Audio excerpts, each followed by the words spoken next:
성경은 누누이 말씀합니다. 인류 역사의 마지막에는 심판이 있다. 성경 여러 곳에서 구약이건 신약이건 여러 곳에서 이 마지막 때의 이 말 심판을 말씀을 합니다. 마지막 때에 심판이 있다는 것은 다른 말로 하면 마지막 때로 갈수록 사람들의 죄악이 점점 더 관영해 간다. 그것과도 같은 말입니다. 왜냐하면 죄악이 가득해야 하나님이 심판하시기 때문에. 소돔과 고모라도 죄악이 가득하니까 심판했었고, 이스라엘 백성들을 가나안 땅에 들이실 때도 아브라함에게 말하기를 아직은 그들의 죄악이 관영치 않기 때문에 후에 400년 지난 후에 그들의 죄악이 관영할 때 그들을 멸하시고 심판하시고 그 땅을 주겠다고 말씀하신 것처럼 마지막 때에 심판이 임한다는 것은 마지막 때로 갈수록 사람들이 그렇게 점점 더 죄악으로 가득해져 갈 것을 말씀하는 것이죠. 그래서 인간이 그렇게 죄인인데 어떤 사람들은 자기가 심판받을 만한 죄가 없는 줄 알죠. 내가 무슨 심판받을 만한 죄가 있냐. 안 믿는 사람들 거의 대다수가 그렇게 심판받을 만한 죄가 없는 줄 압니다. 그래서 억울하게 내가 잘못도 없는데 왜 아담과 하와의 죄 때문에 심판을 받아야 된단 말인가. 그래서 자신들이 죄가 전혀 없는 줄 압니다. 그러나 아담과 하와의 죄 때문에 심판받는 것만이 아니고 그 이후로 죄가 인간 가운데 와서 죄 경향성이기 때문에 누구나 다 죄를 범하며 삽니다. 만약에 아담과 하와가 죄를 지었다 할지라도 내가 온전하게 살면 그 사람은 구원받죠? 구원받습니다. 아담과 하와의 죄와 관계없이 내가 온전한 삶을 살면 구원받습니다. 그런데 그럴 만한 사람이 한 명도 없다. 성경이 선포하죠. 율법으로는 의롭다함을 얻을 육체가 없느니라. 그래서 아담과 하와의 죄 때문에 내가 억울하게 심판받는 게 아닙니다. 내가 죄를 짓기 때문에 심판받습니다. 그래서 사람들은 자기 관점으로 자기 눈으로 자기를 보니까 죄가 없는 줄 압니다. 기준이 자기가 기준이니까. 그러나 그 기준은 자기가 기준이 아니고 사람이 기준이 아닙니다. 기준은 하나님이 기준입니다. 하나님 어떤 분이십니까? 죄가 조금도 없는 완전히 거룩하신 하나님, 그 하나님의 눈으로 보는 것이 기준입니다. 왜 그렇습니까? 왜냐하면 그들 하나님이 사는 곳으로 인도해 드릴 거냐 말 거냐가 결정되어야 되기 때문에 당연히 하나님의 관점으로 보시고 드릴만 해야 드리는 것이죠. 그렇다면 우리도 껄끄러운 사람하고 같은 집에 살고 싶은 사람이 누가 있겠어요? 내 수준에 맞아야 같이 사는 것이 편안한 것처럼 이게 기준이 하나님의 눈이 기준입니다. 그래서 이 개밥 그릇에 오물이 묻어 있어도 개는 그것을 알지 못하죠. 개밥 그릇에 오물이 묻어 있어도 개가 보기에는 깨끗합니다. 그래서 거기에 음식을 담아주면 너무 좋아하면서 잘 먹죠. 그러나 사람의 눈으로 볼 때는 어떻습니까? 더럽기가 그지없는 것이죠.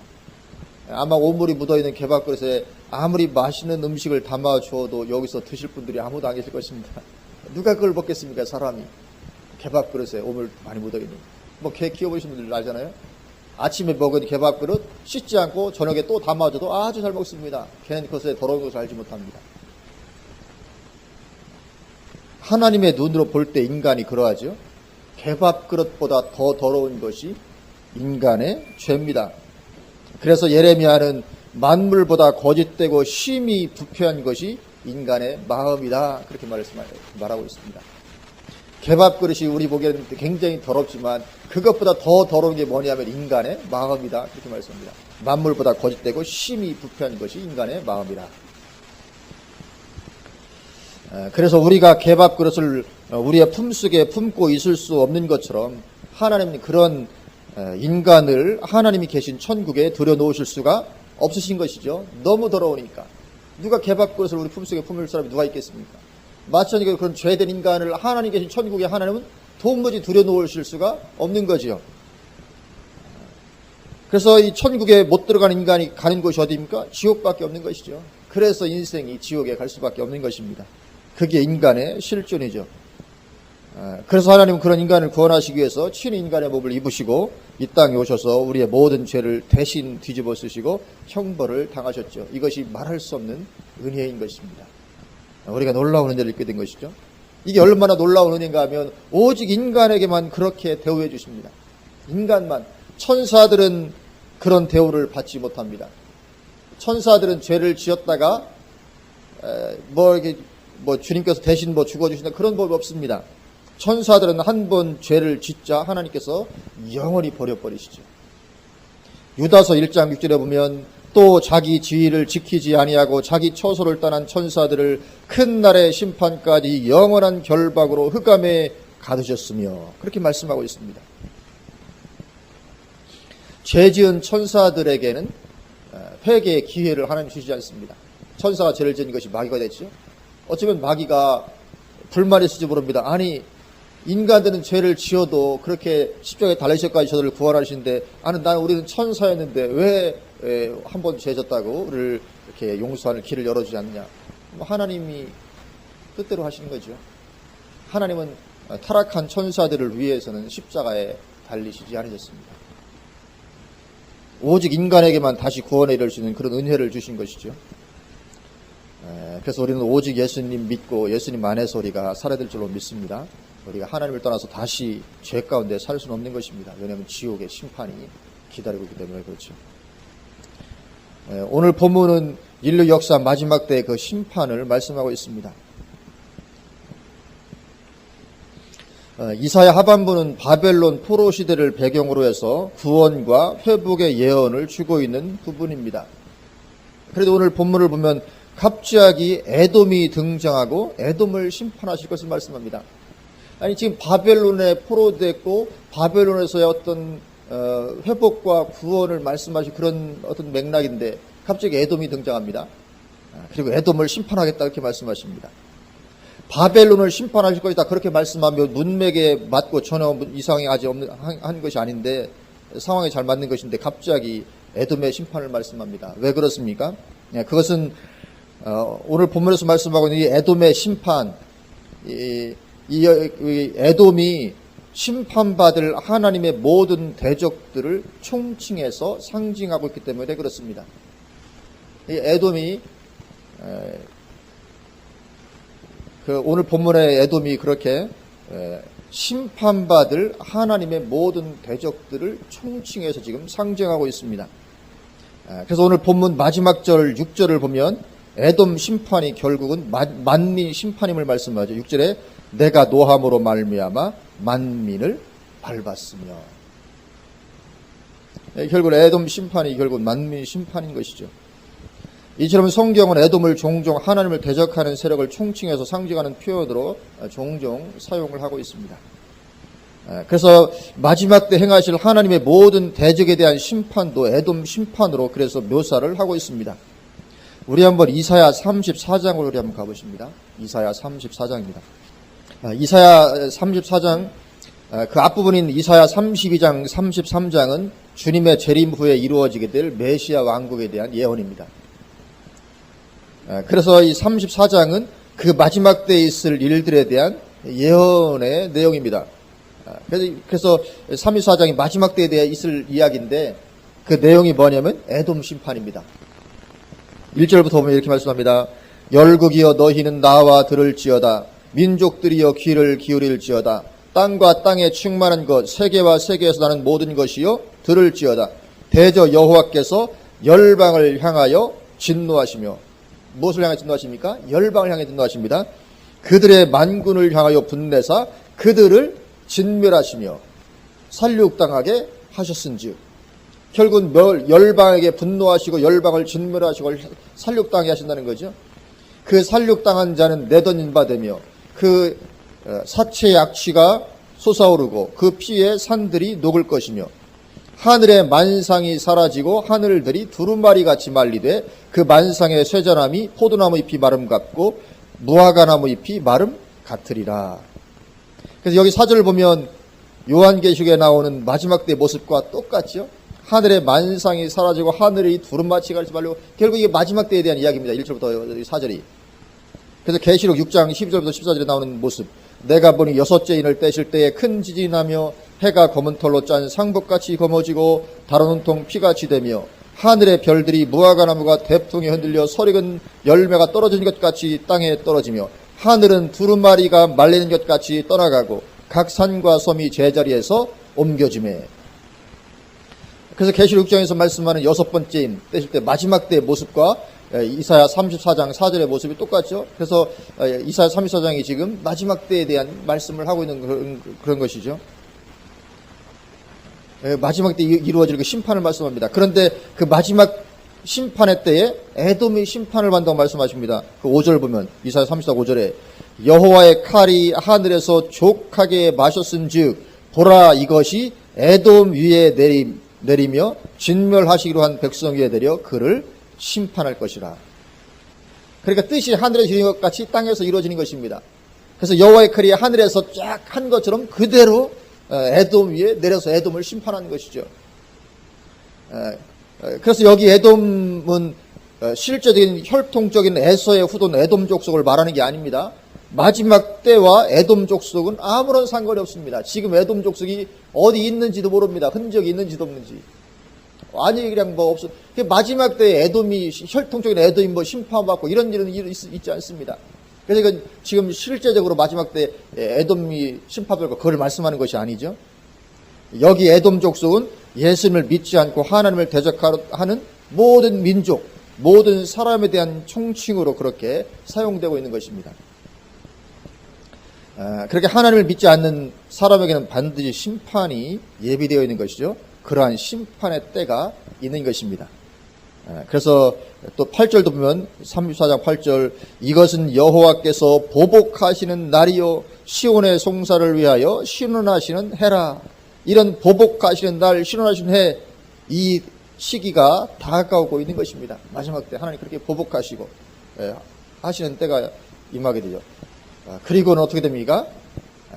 그 마지막 때 하나님의 심판에 들어가게 되면 결국은 지옥에 떨어지게 되고 마는 것입니다. 그래서 9절과 10절은 지옥과 같은 모습을 보여주죠.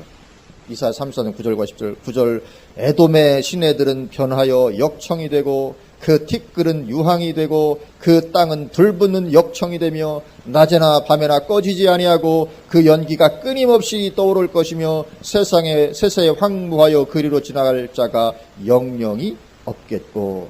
이건 지옥의 모습 그대로입니다. 낮에나 밤에나 꺼지지 아니하고 영원히 타오릅니다.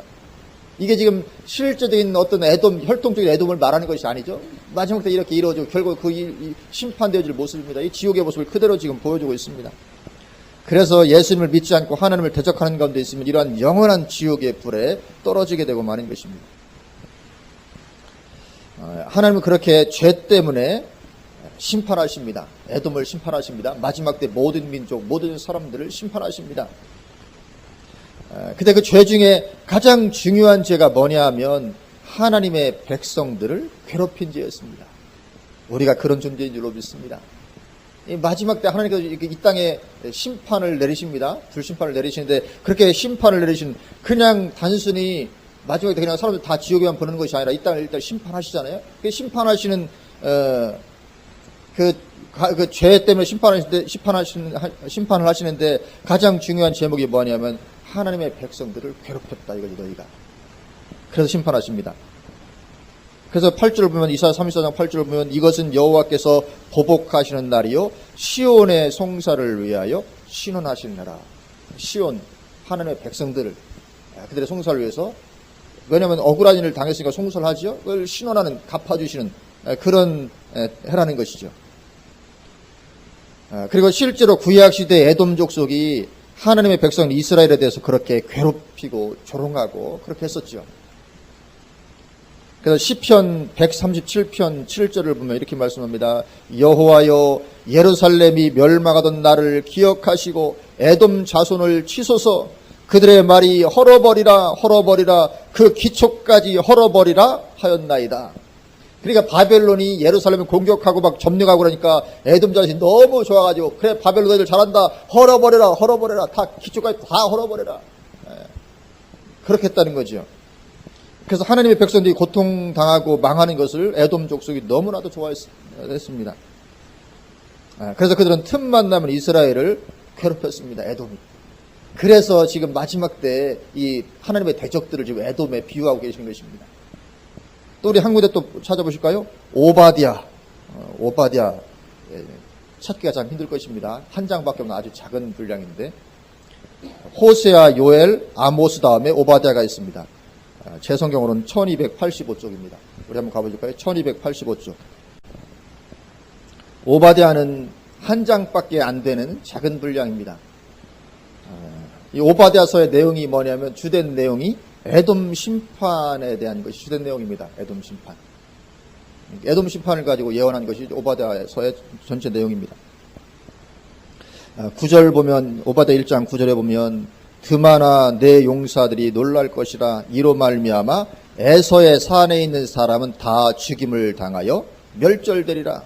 에서의 후손 에돔 족속들이 하나님의 백성의 원수인 것을 보여줍니다. 내가 내 형제 야곱에게 행한 포악으로 말미암아 부끄러움을 당하고 영원히 멸절되리라. 에돔의 멸망의 제목이 뭡니까? 야곱에게 행한 포악으로 말미암아. 하나님 너희들이 하나님의 백성을 괴롭혔지. 그래 너희들이 멸망해야 된다. 왜냐하면 하나님은 하나님의 백성들과 하나님을 동일시하시기 때문에 하나님의 백성을 괴롭히는 것이 그렇게 큰 죄가 되는 것입니다. 그래서 그 죄 때문에 에돔을 멸망시켰다고 말씀하십니다. 11절에 내가 멀리 섰던 날 곧 이방인이 그의 재물을 빼앗아가며 외국인이 그의 성문에 들어가서 예루살렘을 얻기 위하여 제비 뽑던 날에 너도 그들 중 한 사람 같았느니라. 이스라엘 백성들이 예루살렘 멸망할 때 공격했던 바벨론하고 너희들도 똑같은 그런 자들이었다고 말씀하죠. 12절에 내가 형제의 날, 왜 형제의 날이라고 부릅니까? 에서가 야곱과 형제였잖아요. 그죠? 하나님의 백성들과 형제 민족입니다. 에돔 족속은. 에서와 야곱 그러니까. 근데 그 원수가 됐죠. 내가 형제의 날 곧 그 재앙의 날에 방관할 것이 아니며 유다 자손이 패망하는 날에 기뻐할 것이 아니며 그 고난의 날에 네가 입을 크게 벌릴 것이 아니며 내 백성이 환난을 당하는 날에 네가 그 성문에 들어가지 않을 것이며 환난을 당하는 날에 네가 그 고난을 방관하지 않을 것이며 환난을 당하는 날에 네가 그 재물에 손을 대지 않을 것이며 내 거리에 서서 그 도망하는 자를 막지 않을 것이며 고난의 날에 그 남은 자를 원수에게 넘기지 않을 것이니라. 그렇게 했어야 된다는 거죠. 그렇게 너희가 이스라엘이 힘들 때 이스라엘을 편들고 이스라엘을 도와주고 했어야 했는데 너희는 그렇게 하지 아니하고 오히려 그 반대로 행했다. 그렇게 말씀하는 것입니다. 그래서 15절 여호와께서 만국을 벌할 날이 가까웠나니 그렇게 말씀하면서 마지막 때를 말씀하시죠. 이스라엘 예루살렘을 멸망시킨 것은 바벨론입니다. 그때는 만국을 벌하지 않습니다. 그냥 바벨론 한 나라만 벌하시고 그리고 페르시아 제국에서 돌아오게 하시죠. 만국을 벌하시는 날은 마지막 때입니다. 그렇게 마지막 때로 넘어가죠. 여호와께서 만국을 벌할 날이 가까이 왔느니 내가 행한 대로 너도 받을 것인즉 내가 행한 것이 내 머리로 돌아갈 것이라. 언제요? 마지막 때 만국을 벌할 때. 그리고 만국을 벌할 때는 에돔 민족은 없습니다. 에돔 족속은. 결국은 이것은 하나님을 대적하는 세력을 지금 총칙에 이렇게 비유하고 있는 것이죠. 근데 그렇게 심판과 멸망에 들어가게 하시는 죄목이 뭐라고요? 중요한 죄목이 그들이 하나님의 백성들을 괴롭혔기 때문에. 그래서 하나님께서 그들을 향해서 보복과 신원의 차원으로 그들을 심판하시고 벌하시는 것입니다. 우리가 대단한 존재인 줄로 믿습니다. 우리가 사실은 세상에서 별것 아니지만 사실은 별것 아닌 존재가 아니고 대단한 하나님께서 우리를 그렇게 귀하게 보시는 그런 사람들인 줄로 믿습니다. 그래서 그렇게 마지막 때에 하나님의 대적들, 적그리스도의 세력이 심판과 멸망을 당하게 되는 중요한 제목도 그래서 우리 하나님의 백성들을 괴롭힌 그것이 그들의 심판의 제목이 됩니다. 계시록 6장을 보면 계시록 6장부터 6장 9절에서 11절에 다섯째 인을 떼실 때에 내가 보니 하나님의 말씀과 그들이 가진 증거로 말미암아 죽임을 당한 영혼들이 제단 아래에 있어 큰 소리로 불러 이르되 거룩하고 참되신 대주제여 땅에 거하는 자들을 심판하여 우리 피를 갚아주지 아니하시기를 어느 때까지 하시려 하나이까 하니 각각 그들에게 흰 두루마기를 주시며 이르시되 아직 잠시 동안 쉬되 그들의 동무 종들과 형제들도 자기처럼 죽임을 당하여 그 수가 차기까지 하라 하시더라. 그러니까 순교자들이 죽어서 보좌 앞에 가서 그 제단 앞에서 호소하는 거죠. 우리가 이렇게 억울하게 세상에 죽임을 당했는데 저들을 언제 심판하시려나니까, 언제 우리 피를 갚아주겠나니까, 그렇게 호소하니까 뭐라고 합니까? 너희 형제들도 똑같이 죽임을 당해서 그 수가 차기까지 기다려라 그거죠. 그래서 그 수가 차면 어떻게 한다고요? 내가 그들에게 보복해 주겠다, 그렇게 말씀합니다. 그러니까 피해에 대한 보복의 차원으로 심판이 임하게 되죠. 또 계시록 19장 1절과 2절에도 보면, 이 일 후에 내가 들으니 하늘에 허다한 무리의 큰 음성 같은 것이 있어 이르되 할렐루야, 구원과 영광과 능력이 우리 하나님께 있도다. 그의 심판은 참되고 의로운지라. 음행으로 땅을 더럽게 한 큰 음녀를 심판하사 자기 종들의 피를 그 음녀의 손에 갚으셨도다 하고. 아멘. 음녀를 마지막 때 심판하시는데 그것이 정당하다는 거죠. 참되고 의롭다. 왜요? 자기 종들의 피, 하나님의 종들의 피를 그가 흘렸기 때문에. 또 계시록 18장 24절에 선지자들과 성도들과 및 땅 위에서 죽임을 당한 모든 자의 피가 그 성 중에서 발견되었느니라 하더라. 그래서 큰 성 바벨론이 마지막 때 심판당하기 합당하다는 거죠. 왜냐하면 선지자들과 성도들과 땅 위에서 죽임을 당한 자의 모든 피가 그 성에서 발견됐기 때문에, 하나님의 백성들이 그렇게 고통과 죽임을 당했기 때문에 그들을 심판하시는 것이 당연하다, 그렇게 말씀을 하고 있습니다. 그래서 하나님의 백성을 괴롭힌 이 피가 심판을 부르는 것입니다. 그래서 마지막 때도 그래서 하나님께서 이 세상을 심판하시게 됩니다.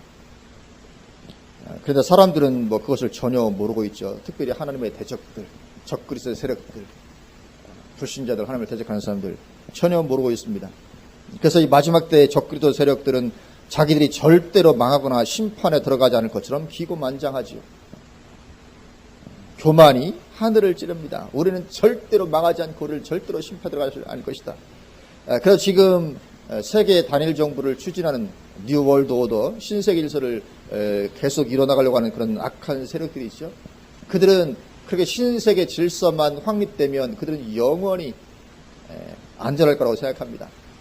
영원히 심판받지 않을 거라고 그들은 생각합니다. 그래서 그것을 이루기 위해서 애를 쓰고 있는 것이죠. 그래서 그 일만 전 세계적으로 완성되면 걱정할 것 없다. 절대로 심판에 들어가지 않을 것처럼 아주 교만이 하늘을 찌릅니다. 그래서 지금 아주 철저하게 지금 이렇게 준비를 해나가고 있는 그런 가운데 있죠. 그런데 하나님은 에돔의 모습을 통해서도 적그리스도의 세력의 그 교만함을 보여주십니다. 오바댜 1장 3절을 보면, 너의 마음의 교만이 너를 속였도다. 바위 틈에 거주하며 높은 곳에 사는 자여, 에돔을 가리키죠. 내가 마음에 이르기를 누가 능히 나를 땅에 끌어내리겠느냐 하니, 이 교만이죠. 누가 능히 나를 땅에 끌어내리겠느냐. 아주 교만, 절대로 망하지 않을 거라는 거죠. 마지막 때 적그리스도 세력들이 그렇게 하는 거 똑같이 그렇게 한다는 것입니다. 그래서 계시록 18장 7절을 보면, 그가 얼마나 자기를 영화롭게 하였으며 사치하였든지 그만큼 고통과 애통함으로 갚아주라. 그가 마음에 말하기를 나는 여왕으로 앉은 자요 과부가 아니라 결단코 애통함을 당하지 아니하리라 하니. 이 마지막 때 적그리스도의 세력, 음녀의 세력, 그렇게 말하는 것입니다. 나는 결단코 애통함을 당하지 않을 것이다. 이 영화로움이, 이 권세가 영원토록 지속될 것이다.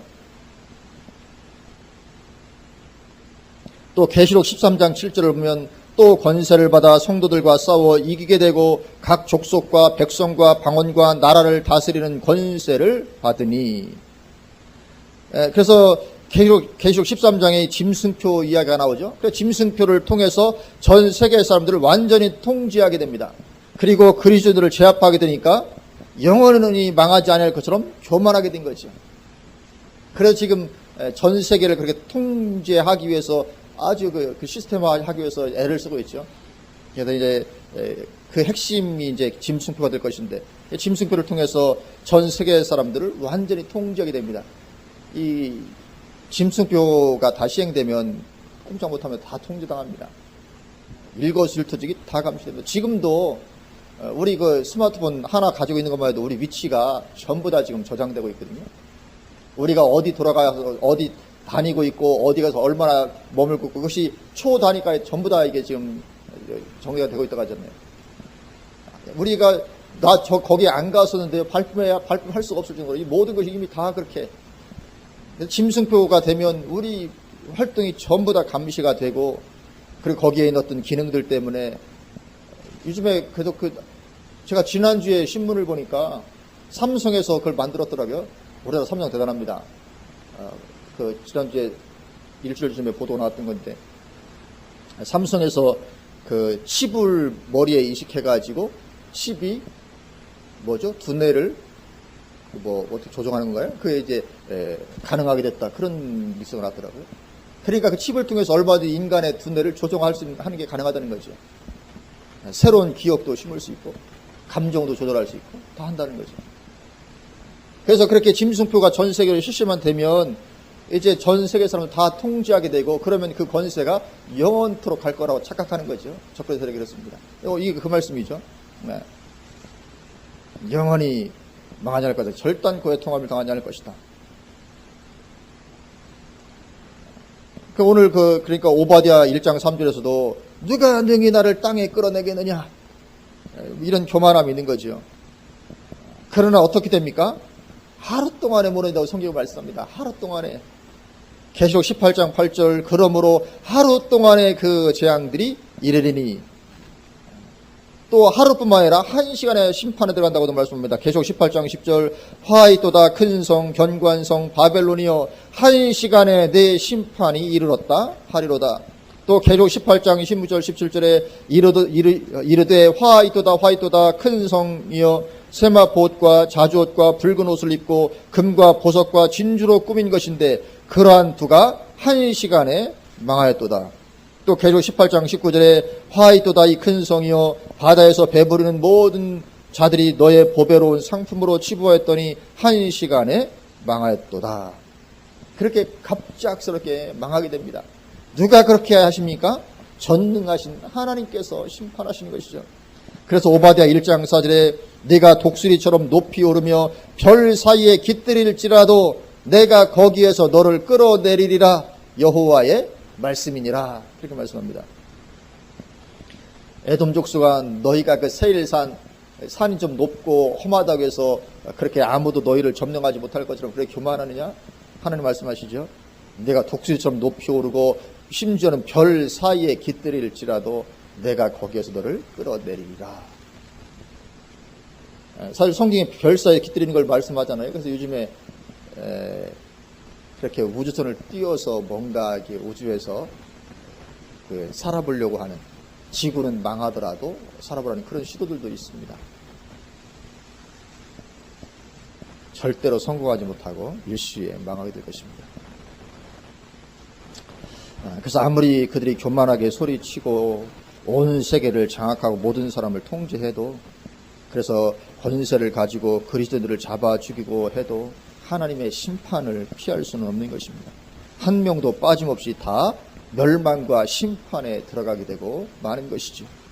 오바댜 1장 9절에 드마나 내 용사들이 놀랄 것이라 이로 말미암아 에서의 산에 있는 사람은 다 죽임을 당하여 멸절되리라. 절대로 피하지 못할 것이다. 다 멸절될 것이다. 그렇게 말씀합니다. 철저하게 심판이 집행되는 것이죠. 왜 그렇게 철저하게 심판하십니까? 왜냐하면 그들이 하나님의 백성을 괴롭혔기 때문에 그랬다는 거죠. 그래서 오바댜 1장 10절을 보면 내가 내 형제 야곱에게 행한 포악으로 말미암아 부끄러움을 당하고 영원히 멸절되리라. 그렇게 말씀하죠. 계시록 13장 10절도 보면 사로잡힐 자는 사로잡혀갈 것이요 칼에 죽을 자는 마땅히 칼에 죽을 것이니 성도들의 인내와 믿음이 여기 있느니라. 결국은 성도들을 그렇게 잡아 죽이고 그렇게 해를 가하고 고통스럽게 하고 박해하니까 그것 때문에 결국은 그들이 마지막에 심판을 당하게 되고 만다. 그렇게 말씀합니다. 그래서 오늘 본문으로 다시 돌아오셔서 이제 이사야 63장 오늘 본문 1절에서 6절 이 말씀은 그렇게 그처럼 마지막 때 예수를 믿지 않고 하나님을 대적하고 그리스도인들을 박해하는 모든 세력의 총칭인 에돔에 대한 심판을 말씀하고 있는 그런 부분입니다. 1절을 보면 1절 에돔에서 오는 이 누구며 붉은 옷을 입고 보스라에서 오는 이 누구냐 그의 화려한 의복 큰 능력으로 걷는 이가 누구냐 그는 나인이 공의를 말하는 이요 구원하는 능력을 가진 이니라. 이분이 누굽니까? 예수님이십니다. 예수님이 지금 에돔에서 나오고 보스라에서, 이 보스라는 에돔에 있는 요새의 이름입니다. 결국은 에돔이란 말과 같은 말로 쓰인 것입니다. 그래서 에돔에서 오는 이가 누구며 붉은 옷을 입고 보스라 에돔에서 그러니까 붉은 옷을 입고 누군가 에돔에서 오는 것입니다. 그게 누구냐? 나다. 공의를 말하는 이요 구원하는 능력 가진다. 예수 그리스도 하나님이시다는 거죠. 근데 거기서 나오시는데 붉은 옷을 입고 오십니다. 에돔에서 나오시는데 왜 붉은 옷을 입으셨을까요? 왜냐하면 예수님께서 에돔에서 심판하시기 때문에. 그래서 이 피가 튀어서 옷에 묻어서 옷이 붉게 변한 거죠. 피 묻은 옷을 입고 나오시는 것입니다. 2절 어찌하여 네 의복이 붉으며 네 옷이 포도즙 틀을 밟는 자 같으냐. 그러니까 피 때문에 이제 붉게 변한 거죠, 옷이. 그래서 포도즙 틀을 밟을 때 포도즙이 옷에 튀듯이 어찌 너의 옷이 그렇게 변했느냐 하는 거죠. 3절입니다. 3절 만민 가운데 나와 함께한 자가 없이 내가 홀로 포도즙 틀을 밟았는데. 그래서 이 포도즙 틀은 성경에서 종종 심판을 상징하죠. 대단한 심판이죠. 막 포도즙 틀을 밟을 때 포도가 으깨어지고 막 하는 것처럼 사람을 막 발로 밟는 어떤 그런 느낌이 나는 거죠. 내가 홀로 포도즙 틀을 밟았는데 내가 노함으로 말미암아 무리를 밟았고 분함으로 말미암아 짓밟았으므로 그들의 선혈이 내 옷에 튀어 내 의복을 다 더럽혔으니. 그러니까 심판이 얼마나 참 엄청난 심판이었는가 하는 것을 보여주는 것이죠. 포도즙 틀을 밟듯이 하나님께서 이렇게 완전히 대적들을 마지막에 이렇게 심판하시는 것입니다. 4절 이는 내 원수 갚는 날이 내 마음에 있고 내가 구속할 해가 왔으나. 그러니까 원수 갚는 날이 내 마음에 있고, 그러니까 하나님의 마음에는 이미 원수 갚는 날 심판이 이미 예비되어 있었다는 거죠. 하나님 마음에 이 원수 갚는 날이 마음에 이미 예비되어 있었습니다. 그러나 하나님은 그때가 이를 때까지 기다리고 계셨다는 것이죠. 이미 오래전부터 마음에는 심판이 예비되어 있었는데 때가 이를 때까지 하나님이 기다렸습니다. 왜 기다리십니까? 긍휼의 마음 때문이죠. 회개하고 한 영혼이라도 돌아오게 되도록 하나님 기다리시는 것입니다.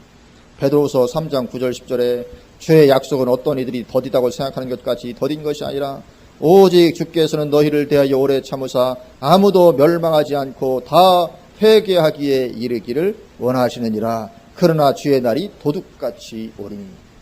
그래서 하나님은 한 영혼도 멸망치 않고 회개하기를 이르기 원하시기 때문에 재림을 늦추신다고 말씀합니다. 그렇게 늦추시지만 그러나 때가 되면 도둑같이 이제 일시에 임하시게 되는 것이죠. 주님은 서서히 오시지 않습니다. 도둑같이 오십니다. 갑자기 평안하다 안전할 때 하다 때 뭔가 주님이 오실 만한 그런 가운데 오시는 것이 아니라 그냥 갑자기 임하시면 도둑같이. 그래서 깨어있지 않은 사람들은 절대로 주님 오심을 눈치채지 못할 만큼. 깨어있는 사람들은 눈치를 챌 수 있습니다. 징조를 보이시니까요. 그러나 깨어있지 않은 그리스도인들, 깨어있지 않은 그런 사람들은 절대로 주님의 오심을 눈치채지 못할 만큼 그렇게 주님은 도둑같이 오셔야 될 것입니다. 그래서 우리 삶에는 둘 중 하나밖에 없습니다. 심판으로 돌아가느냐, 구원받느냐. 둘 중 하나밖에 없습니다. 그래서 오늘 본문 1절 하반절에 보면 그는 나이니 공의를 말하는 이요 구원하는 능력을 가진 이라. 이 하나님의 공의는 하나님의 심판을 부르죠. 공의는 항상 심판을 부릅니다. 그리고 구원은 그 반대지요. 그래서 우리가 공의로 말미암는 그 심판, 그 심판으로 돌아가느냐 아니면 구원받느냐 그 둘 중에 하나밖에 없는 것입니다.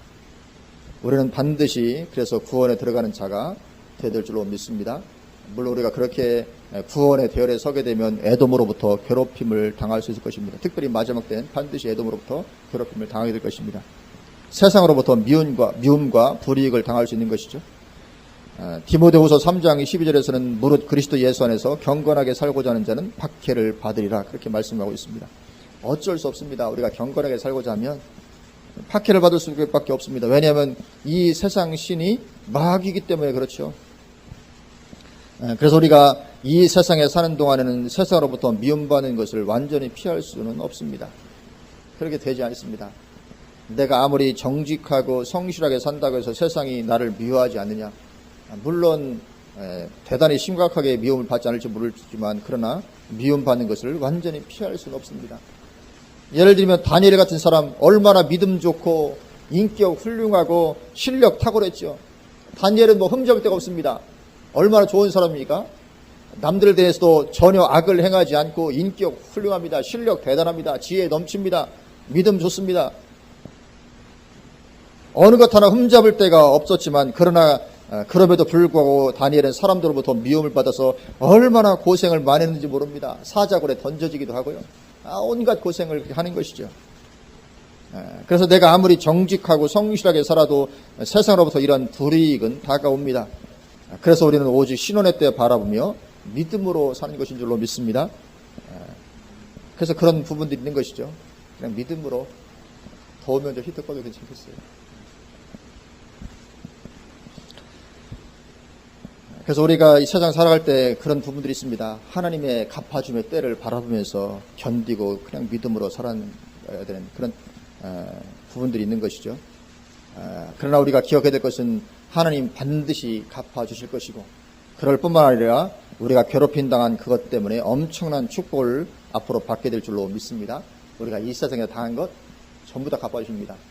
심지어 소작에 냉수상으로 떠진 것도 결단코 상할 일치 아니라 말씀하셨기 때문에 우리가 살아가는 동안에 애매하게 당한 모든 고난들 전부 다 갚아주실 줄로 믿습니다. 많이 고난당하면 많이 고난당한 만큼 더 큰 것으로 하나님께서 엄청나게 갚아줄 줄로 믿습니다. 그래서 그때를 바라보면서 그냥 지금 억울하게 당하는 것도 참는 거죠. 우리는 때로는 억울하게 당하는 것도 참을 수 있어야 됩니다. 성경이 이렇게 말씀하잖아요. 형제들 간에 교회에서 너희들이 어찌 교회에서 송사를 하느냐. 차라리 손해 당하는 것이 낫지 않냐. 그래서 우리는 좀 손해보는 것도 왜냐하면 하나님께 다 갚아주실 것이거든요.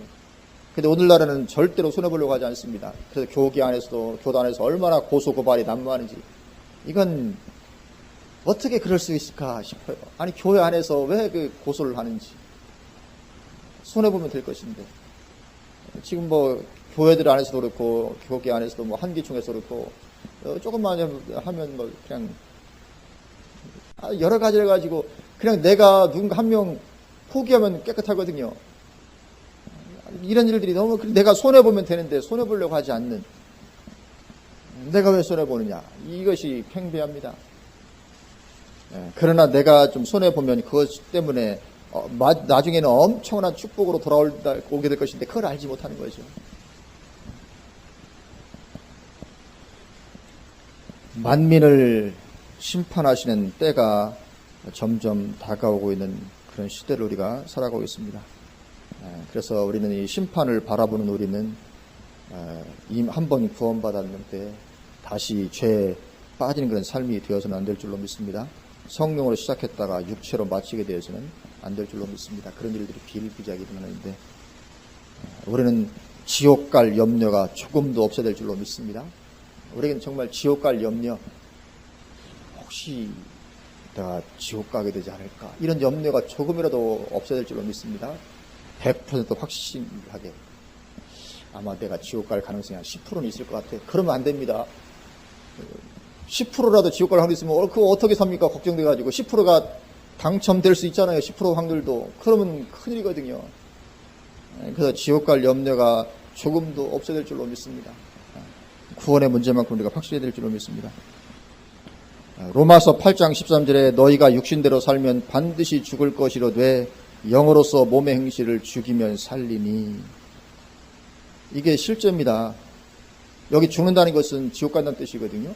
너희가 육신대로 여기 너희는 예수 믿은 사람을 향해서 가르친 것입니다. 예수 믿은 너희가 예수 믿었다고 하면서도 육신대로 살면 반드시 죽는다.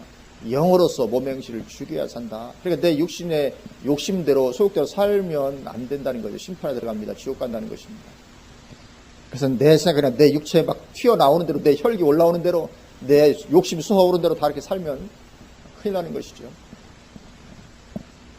우리는 거룩함과 경건함을 추구해야 될 줄로 믿습니다. 그런데 그런 삶을 살 힘이 있으려면 반드시 기도해야 됩니다. 우리가 그렇게 살 힘이 없잖아요. 알아도 그렇게 못 삽니다. 힘이 없기 때문에. 그래서 우리가 그렇게 영으로서 모맹씨를 죽이는 삶을 살 그 힘을 우리가 얻으려면 반드시 우리는 기도해야 되는 것이죠. 그래서 하나님을 찾고 구해서 하나님의 도우심을 입어야 그 삶을 사는 것이 가능합니다. 그래서 그리스도인의 삶에 있어서 기도는 필수인 것입니다. 다른 어떤 것보다 더 시급한 것이 기도의 삶입니다. 기도에서 성령 충만하고 하나님 도우심을 입어야 우리가 영으로서 모명씨를 죽이는 삶을 사는 것이 가능해집니다. 그래서 우리가 만민을 심판하시는 그날까지 참된 신앙 항상 유지해서 승리하게 되시기를 주님의 이름으로 축원을 드립니다. 그리고 내가 억울하게 당한 것 하나님 얼마든지 갚아주시고 보복해 주시고 그것 때문에 큰 축복으로 우리에게 역사해 줄 줄로 믿습니다. 그것 바라보고 우리가 늘 승리하게 되시기를 주님의 이름으로 축원드립니다. 아멘. 기도하시겠습니다.